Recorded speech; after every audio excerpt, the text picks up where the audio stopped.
Hey everyone, I'm Sarah. I'm just a regular 17-year-old, except for the fact that I've been dealing with a long-term illness that's really tough. It's been just me and my dad, Mark. Ever since my mom passed away when I was young, we've always been super close, and he's been my biggest support, especially with all the doctor visits and medication I need.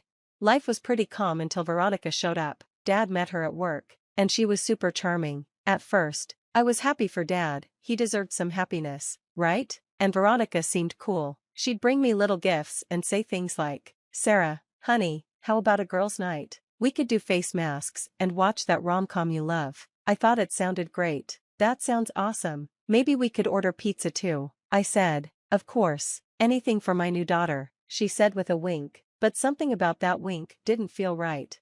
Things moved quickly. Before I knew it, Dad was proposing to Veronica, and she was showing off a ring that could probably be seen from space. "Sarah, what do you think about having Veronica as your stepmom?" Dad asked, looking so hopeful. I forced a smile and said, "If she makes you happy, Dad, then I'm happy." The wedding was small, just close friends and family. Afterward, Veronica moved in, and I tried to get along with her. We'd have family dinners where she'd ask about school, but it always felt a bit strange. "So Sarah, how's that science project going?" she'd ask. "It's good, still working on the hypothesis." I'd reply, "Well, don't stress too much. It's not like you're curing cancer," she'd say with a laugh that didn't seem genuine. Then one night, I woke up with terrible pain. It was unbearable. "Dad, help," I managed to yell. Dad rushed into my room, looking panicked. "Sarah, what's wrong? Tell me," he said. "It hurts, Dad. It really hurts," I whimpered. Veronica was at the door and said, "Mark, maybe we should wait it out. Teenagers can be so dramatic." But Dad wasn't listening to her. He picked me up and rushed me to the car. As we drove to the hospital, I saw Veronica's reflection in the rearview mirror, and she looked annoyed, like I was bothering her. In the ER, while the doctors were running tests, I overheard Dad and Veronica talking outside my room. "Mark, these hospital bills are going to be huge. Are you sure this isn't just what?" "Veronica, our daughter is in pain. Nothing else matters right now," Dad replied. He said "our daughter," which should have made me feel good, but the way Veronica responded, "Sure, of course," gave me chills. As I lay there hooked up to machines, I couldn't shake the feeling that things were about to get a lot more complicated, and I was right. After that night, things only got worse. I was missing more school, and the treatments became even more intense. I overheard Dad and Veronica arguing in the kitchen. "Mark, these bills are insane. We can't keep doing this," Veronica said. "What do you want me to do, Veronica? She's my daughter," Dad shot back. "I'm just saying, maybe she's exaggerating a bit, for attention." I couldn't believe what I was hearing. My own stepmom thought I was faking it. I wanted to barge in and defend myself, but before I could, a sharp wave of pain hit me, and I collapsed to the floor. "Dad, help," I cried out. They both ran in, but the look on Veronica's face said it all. She seemed more annoyed than concerned. "Oh, Sarah, again? Don't you think you're being a bit dramatic?" she said in this sickly sweet tone that made my skin crawl. Dad looked torn. "Honey, are you sure you're not just stressed about school?" he asked. I couldn't believe it. "Are you kidding me? I can barely stand," I snapped. Just then, my best friend Alex showed up, perfect timing. "Holy crap, Sarah, what's going on?" Alex rushed over to me. Veronica waved her off. "She's fine, just a little overdramatic," she said, rolling her eyes. But Alex wasn't buying it. "She looks terrible. We need to call an ambulance now." "Let's not overreact," Veronica started, but Alex was already on the phone. At the hospital, the doctors confirmed what I had been saying all along. My condition was serious, and I needed regular treatment. Dad looked guilty, but Veronica? She was putting on a show, acting like the perfect stepmom. "Oh, doctor, we've been so worried. Is there anything we can do to help our dear Sarah?" she said, her voice dripping with fake concern. The doctor didn't seem convinced. "Well, for starters, bringing her in when she's in pain would help," he said.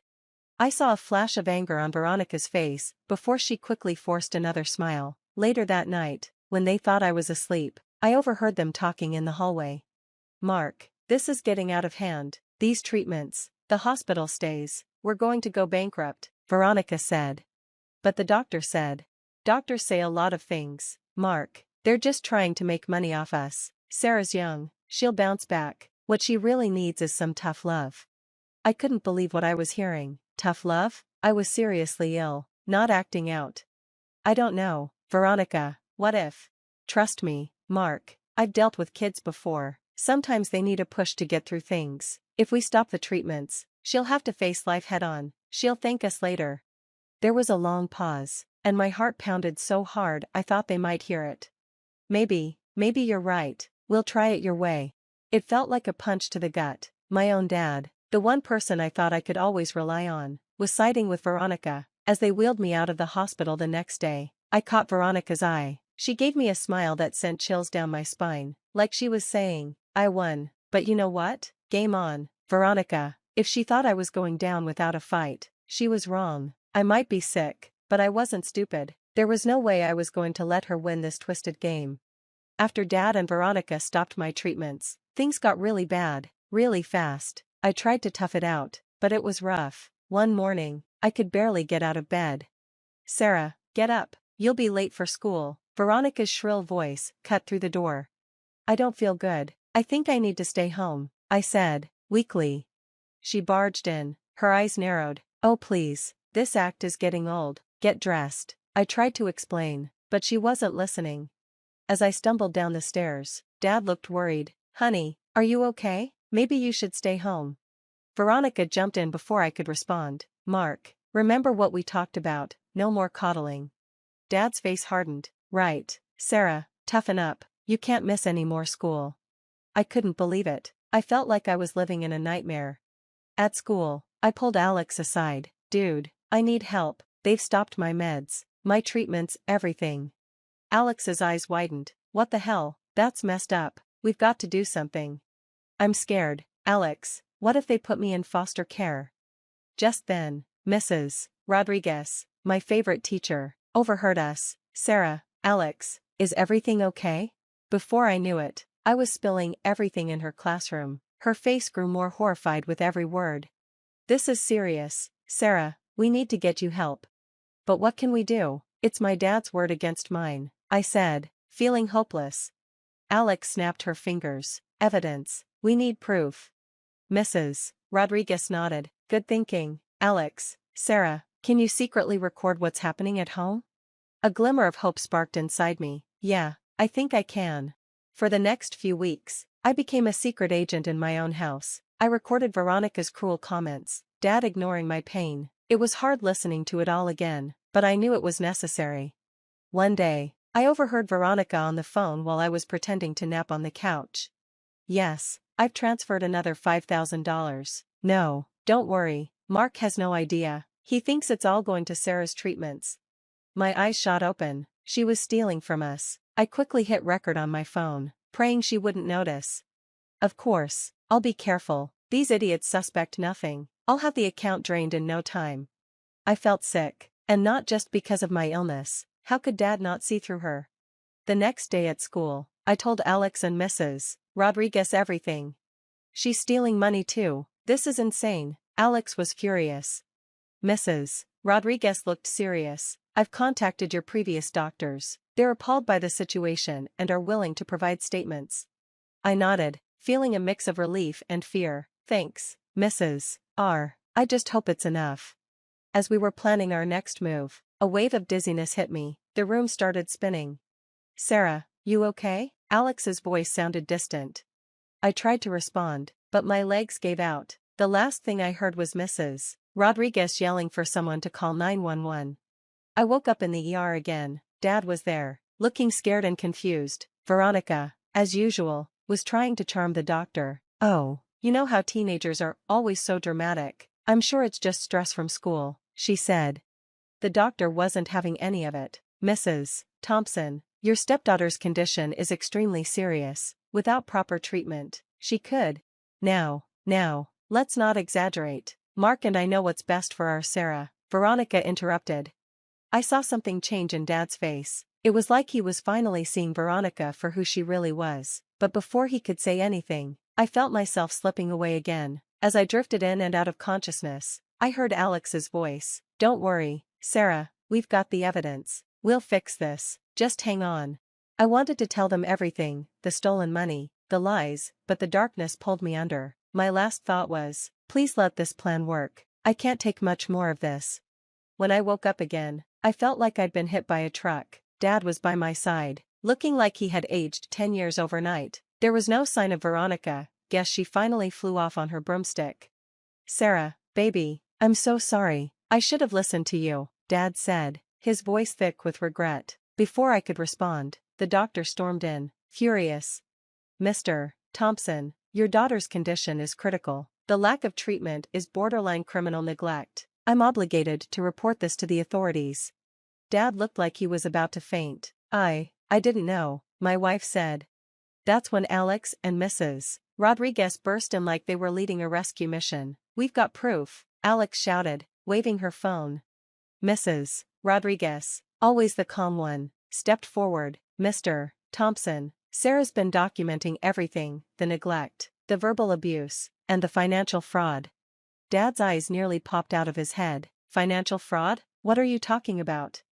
Alex played the recordings on her phone. Veronica's voice filled the room, bragging about stealing money from the family accounts. Dad's face went from shocked to devastated. I can't believe this. Sarah, I'm so sorry. I've been such a fool.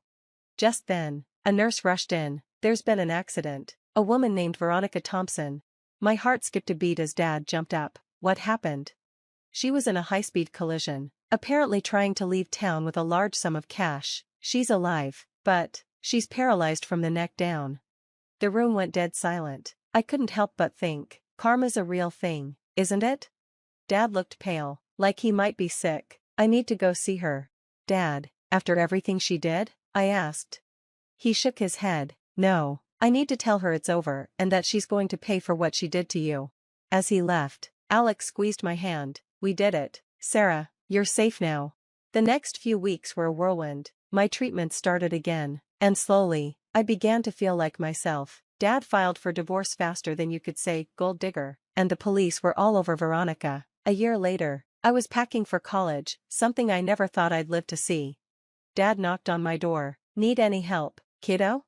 Nah, I got it, thanks, though, I said. Things were still a bit awkward between us, but we were working on it, and for the first time in a long time, I felt hopeful about the future. Sarah, I know I've said it a million times, but I'm sorry, I should have believed you, Dad said, his voice heavy with regret.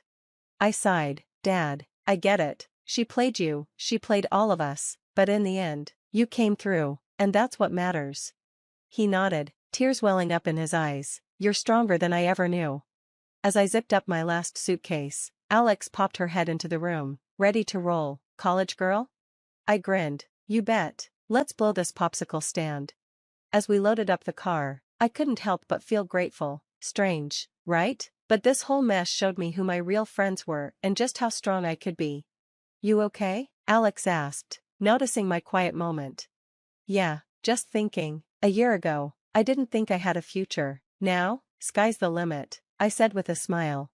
Dad gave me one last hug before we took off. You show them what you're made of, kiddo.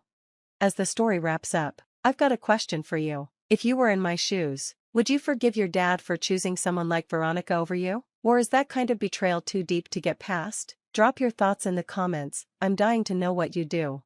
If you enjoyed this wild ride, hit that like button and subscribe for more jaw-dropping stories. Trust me, you won't want to miss what's coming next.